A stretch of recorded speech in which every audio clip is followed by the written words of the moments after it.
Salut à toutes et à tous, j'espère que vous allez bien, que vous passez de bonnes journées, je sais pas quelle journée lorsque je vais publier cette vidéo. Ah ouais non, c'est du n'importe quoi. Ah ouais non, je publie dès que j'ai fini un truc, des fois je mets 4 jours pour le faire. Ah ouais non, c'est super long. Donc aujourd'hui, nous allons faire France-Europe, ou Europe-France, je sais pas. Ah oui, je voulais aussi dire à ceux qui me laissent des liens sur YouTube, les robots ils bloquent. Donc ça sert à rien de me mettre un lien.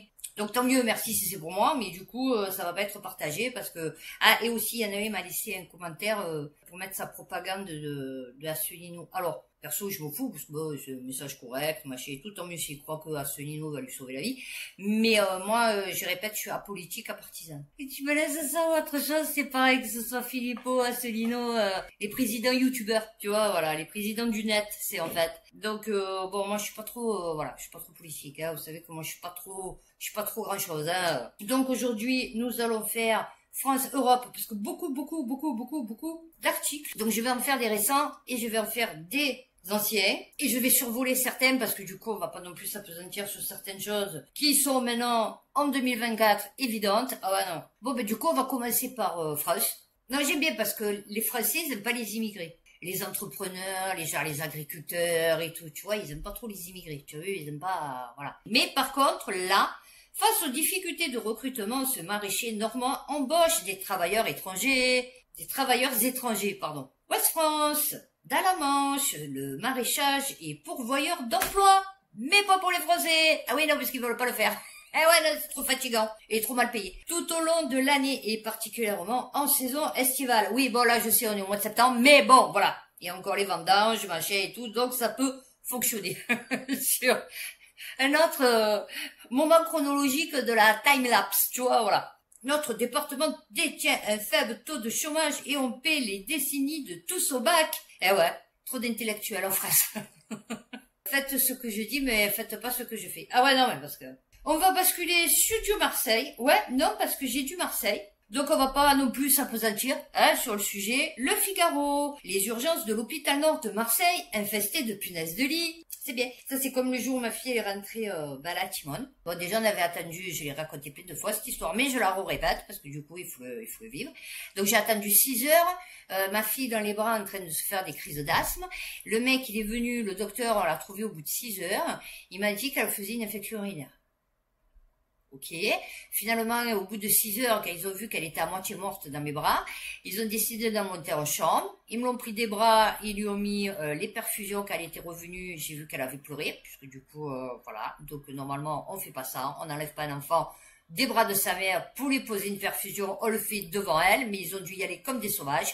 Et donc du coup, au bout d'une semaine, elle s'était chopé le muguet. Voilà. Et donc en 9 mois, elle a arrêté de boire le biberon. Bon, quoique elle est en très bonne santé, mais je veux dire, c'est le coup. En 2018, un précédent cas de punaise de lit avait été identifié au service des urgences de la Timone. Voilà, là où j'étais. Allez, pas en 2018, hein, mais... Eh ben, on va passer... Alors, attendez, j'en ai encore une sur Marseille. Marseille, face aux décharges illégales, la visite du cimetière de voitures dans les collines de la Nerte. Ah ouais, non, c'est bien. Alors, toi, il te faut un caca nerveux, parce que quand tu vas dans les calanques, tu abîmes les cailloux, tu vois, à force de marcher et tout, enfin bon, je sais rien, enfin bon, tu uses la terre, je sais pas. Et là, par contre, tu vois, dans les collines de la Nerte, tu peux jeter ta voiture. Voilà. Alors, puisqu'on a été sur les déchets à Marseille, il y a une vraie mafia des déchets à Marseille. Élus et associations luttent en vain contre les dépôts sauvages. France-TV-info.fr. Voilà. Maintenant, on a des trucs de carrosserie. Avant, on n'avait que des trucs de BTP, donc des sacs entiers de sacs de détritus de gravats, hein, comme il y a sur la Lune, des sacs de gravats, et maintenant des éviers, des toilettes, des baignoires, vous voyez, parce qu'ils passent et à chaque poubelle ils déversent quelque chose, vous voyez. Et maintenant on a carrément des pare-chocs, des portières, des roues, vous voyez, non, c'est magnifique. Cet été, la région est particulièrement touchée par des cas dépôts illégaux d'hydrocarbures. Ça veut rien dire. De voitures, de déchets de bâtiments et de détritus en tout genre. La municipalité tente d'y mettre fin, ainsi que les associations avec l'aide de la population. On est face à peu près à 300 à 400 véhicules désossés sur la rade, en contrebas. Ce sont des véhicules volés, 300 à 400 véhicules. Non, c'est bien, la police elle veut pas les récupérer. Eh ouais, non, pas du tout.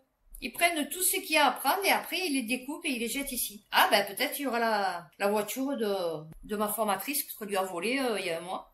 Une arme, mais surtout des déchets du bâtiment. C'est rempli d'amiante, on le voit. Ah oui, non, mais pointe l'élu. Les entrepreneurs préfèrent se débarrasser de ces déchets en pleine nature plutôt qu'en déchetterie. Ils ne veulent pas le faire parce qu'ils sont quand même identifiés. On sait que l'entreprise X a jeté à l'année, par exemple, 112 tonnes de déchets alors qu'ils n'en déclarent que 12 aux impôts. Eh oui, non, c'est bien. Oh, il y a tout qui devient mafia, tu sais, en France. Puisqu'on en est sur la mafia, actu juridique. Et je trouve des articles dans des revues qu'on ne sait même pas qu'elles existaient, en fait. La France est-elle menacée par le phénomène mafieux? Mais non, qu'est-ce que tu racontes?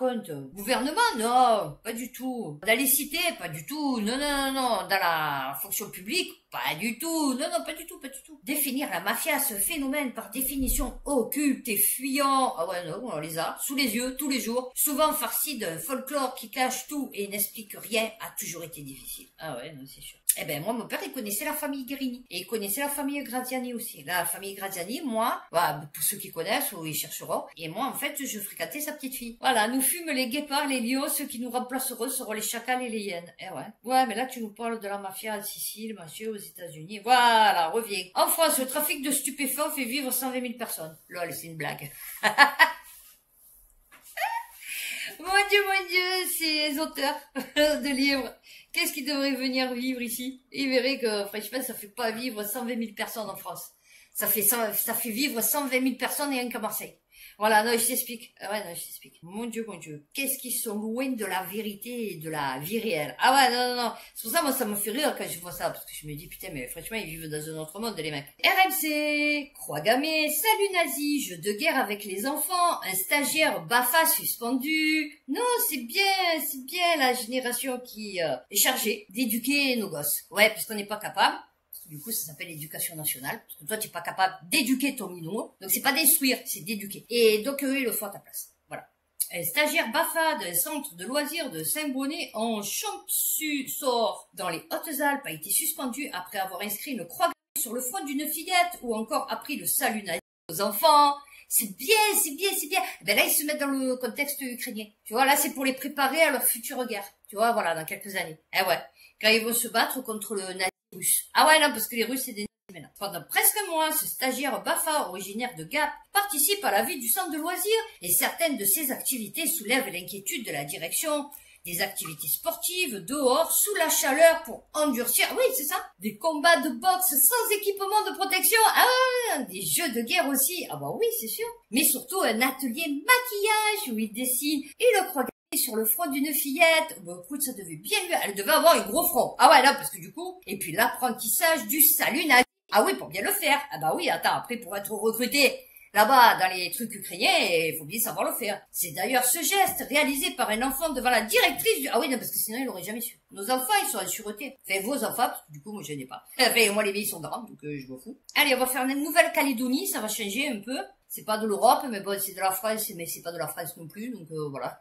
Le Parisien, Nouvelle-Calédonie, la célèbre usine de nickel KNS ferme ses portes. 1200 salariés concernés. Et voilà, c'est que tu peux pas lui dire on va un peu plus loin pour aller bosser, parce que du coup, c'est mini. La fin d'une usine emblématique, faute de repreneurs. Koniambo, Nickel, SAS, projet phare du développement du nord de la Nouvelle-Calédonie, arrête son activité ce samedi, mais ces quelques 1200 salariés veulent croire que l'activité n'est pas morte. Ah ouais, non, mais tu peux toujours espérer. Moi, ça me tue les gens comme ça. Mais t'espères quoi, en fait? Je sais pas, je comprends pas. Tu vois pas que tu t'es fait avoir, en fait? Symbole depuis 11 ans du développement économique de la région né de la volonté politique des indépendantistes. Le problème, c'est que ce soit l'un ou l'autre, de toute façon, ils trouvent pas de solution.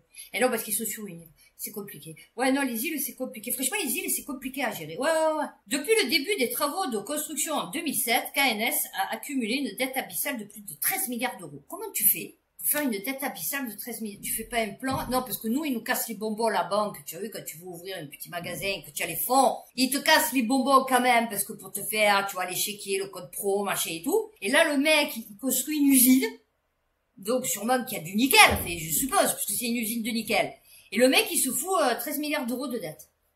Un passif entièrement assumé par Glencore. Au terme du pacte d'actionnaires le liant à la société minière du Pacifique Sud, représentant les intérêts de la province Nord. Alors, dans un contexte de crise mondiale du nickel et de hausse du coût de l'énergie, Glencore a décidé de jeter l'éponge. Et je sais pas comment ils vont faire pour trouver du boulot. Parce que là, tu peux, comme je te dis, tu peux pas partir ailleurs. Voilà, super. Alors déjà qu'en Nouvelle-Calédonie, c'était le feu. Non, mais c'est magnifique. J'ai pas beaucoup d'Europe. Chez mon voisin, il est en train de me mettre le feu, j'en peux plus, je vais monter, je vais l'emplâtrer. La fille, elle a pris les cachets pour être plus détendue. N'empêche, je dors super bien la nuit. Oh, je dors comme un petit bébé, j'ai plus de douleur, putain, c'est trop le top. Alors, la Fondation Abbé Pierre va changer de nom. 17 nouvelles accusations contre le prêtre. Non, mais lol. Non, mais regardez le truc. Ça ressemble à rien. Non, mais lol, on dirait un poisson, vous savez. J'ai vu dans les trucs un peu chelous, des poissons avec une tête d'humain. Eh ben voilà, c'est pareil. C'est nageoire. Ah ouais, non. Ah non, moi j'ai pas de pitié pour les gens comme ça. Oh, ils sont tous tordus. Non, mais moi je vous l'ai dit, ils sont tous tordus. Alors, 17 nouvelles accusations de violence sexuelle. Alors ça c'est West France. Ah ben décidément. Alors, la Fondation Abbé Pierre, ils nous l'avaient canonisé le truc. Hein, quand il est mort, ils nous l'ont canonisé le truc. Oh ouais, mon Dieu, l'Abbé Pierre, Jésus sur terre, machin et tout. Ah ouais, tu parles, il touchait les nibards à tout le monde. Ouais, coucou, pouet, ça va? Oh putain, je suis un peu fatigué. Pouet. Ah ouais, non, mais il faisait des pouet à tout le monde, lui. Ah ouais, non, mais. Voilà, de violence sexuelle. Alors, violence, bon, oui, effectivement, tu te fais pouetter par un truc comme ça, effectivement, c'est sûr que c'est violent. Enfin, je veux dire, tu vois. Ah, on n'a pas de suite. D'accord. Non, magnifique. Des faits pouvant s'apparenter à des viols. Oh, j'ai froid, mais...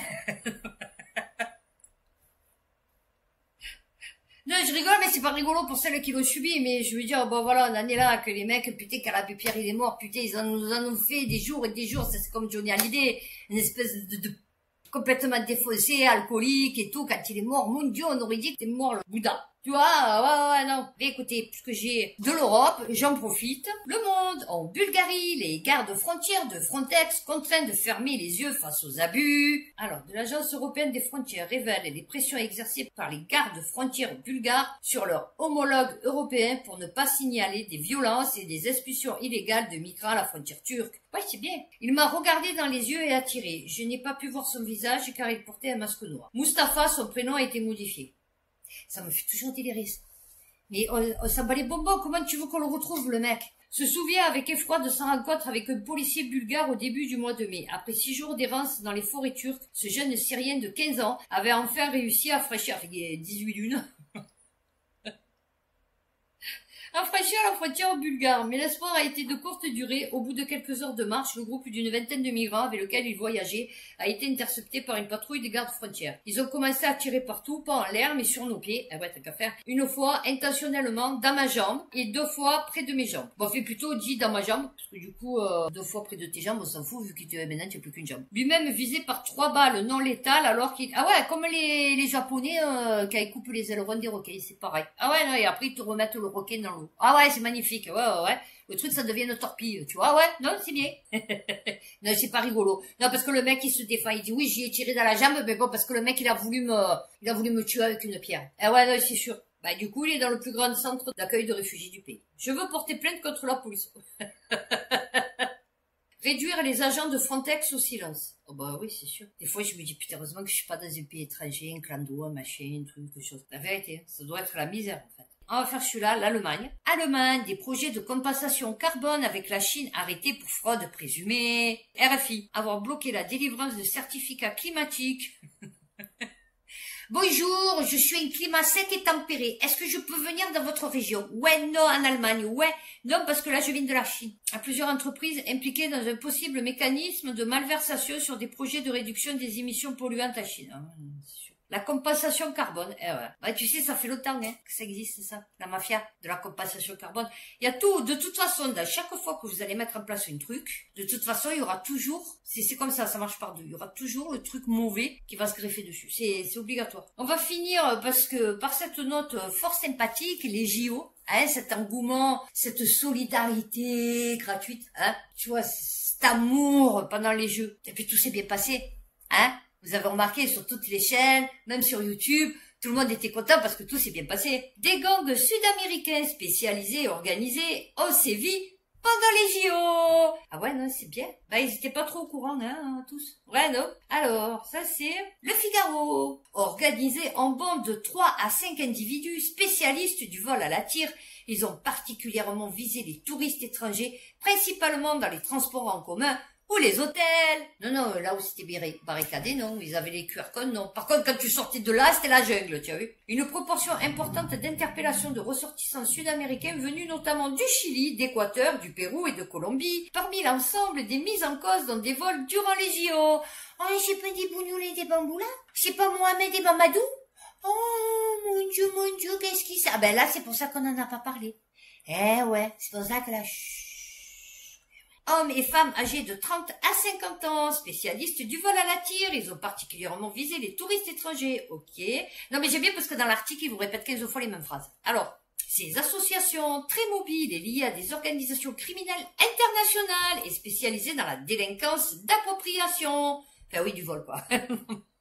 Les modes opératoires pour ces malfaiteurs, ils sont détaillés. Leur rayon d'action s'étend sur plusieurs États en Europe, au Moyen-Orient ou au Canada. Non, c'est bien. Et ouais, ben là, on n'en parle pas. Et ben voilà, ben écoutez, on va terminer sur cette bonne note. Donc j'espère que cette vidéo vous aura plu, vous aura informé, vous aura fait passer un bon moment. N'hésitez pas à la liker. Ouais, vous êtes un peu cric-crac quand même sur les pouces. Non, parce que franchement, vous êtes très abonnés, donc je me doute que vous regardez mes vidéos quand même. Très abonnés, c'est très vues, tu vois. Et il y en a que 1 ou 2 chaque fois qui me laissent des pouces. C'est pas gentil. Moi, je suis pas contente. Ouais, non, ça va me stresser. Ouais, ça va me faire péter une durite. Donc, non, laissez-moi un petit pouce, vous voyez, je sais rien, c'est un petit emoji, un commentaire, comme ça je monte un peu dans les référencements, je fais un peu plus de vues, j'ai un peu plus d'abonnés, et puis je monte un peu plus, vous voyez, parce que quand même, c'est pas con ce que je dis, et c'est rigolo de la façon dont je le dis, donc bon, ça serait bien que le public, le monde entier sache, reconnaisse mon talent. D'improvisation. D'ici ma prochaine vidéo, prenez soin de vous, faites attention à vous et puis à bientôt pour une prochaine vidéo.